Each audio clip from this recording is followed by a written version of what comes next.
Let's just go ahead and dive into things. The first thing that we're going to be talking about is variables. So variables in Kotlin are very straightforward. It's much, much simpler than Java.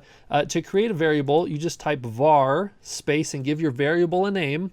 So I'm going to say age, and you just set it equal to whatever you want, whether that's going to be an int, a string. In this case, I think it should be an int, but that's it.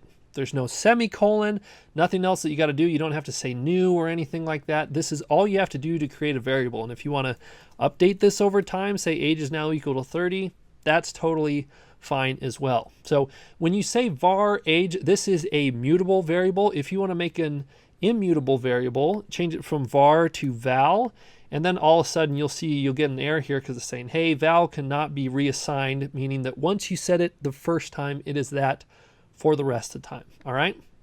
So you've already seen with Kotlin, if you're going to create a new variable or a val, all you've got to do is just set it equal to that type, and then Kotlin already knows, okay, age, for example, is a int variable. And if I try and set age equal to a string, like this, hello, it's going to say, nope, you can't do that. And so something that's pretty special is that, we didn't have to explicitly say that age was going to be an int variable. Kotlin was just smart enough to infer saying, hey, if you passed an int in there, well, it's probably going to be an int variable. Now, if you want to be explicit, you can. So after you say var age, you can do a colon and say capital int to specify, hey, this thing should be an int. So if I try and, assign a string inside of here, that's a no-go, but as long as it's an int, it's going to work.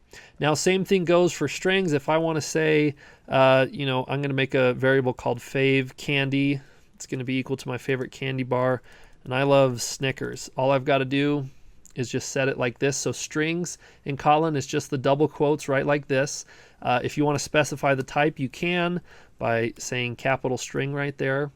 Also, if you're wondering about whether this colon needs to be right next to the name or the space, it doesn't really matter. I think typically you've seen more of this style, that it's right after and then a space showing the type, but again, probably not the biggest deal in the world.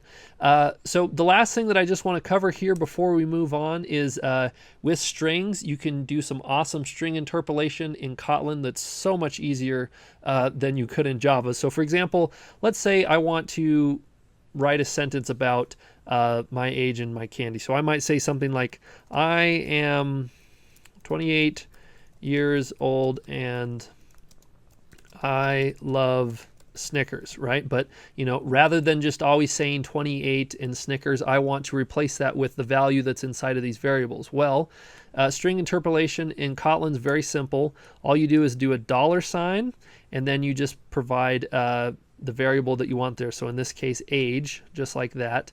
And if I want to get rid of Snickers, for example, and do whatever is inside of fave candy, I can do my $, and then just say fave candy, and that's it.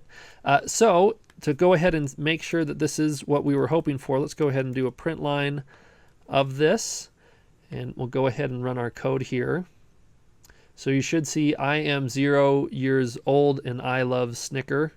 I guess I should have put an S on that, but this will prove that the code that we wrote here is totally valid. Okay, so my first challenge to you, which is a very, very simple challenge, and I guess maybe I should have covered this, to print stuff in Kotlin, you just say print line. You can also do just a straight up print like this, but obviously you don't get the return line with that, so I'm a big fan of print line. But my challenge for you is very simple. All I want you to do is to create a new variable called name and set it equal to your name. Okay, so like I said, pretty simple example, but I just want to kind of get you in the flow of how I'm going to be doing these challenges for you. So go ahead, hit pause on the video now and go do that. Okay, so hopefully that went well for you. Like I said, amazingly simple challenge that I had for you. All you had to do is create a variable named name and set it equal to your name, and boom, there it is. I just finished that. Okay, so there it is. We already completed what was 2 lectures before in the Kotlin for beginners, and we're going to keep moving on and talk about math and comments in the next one.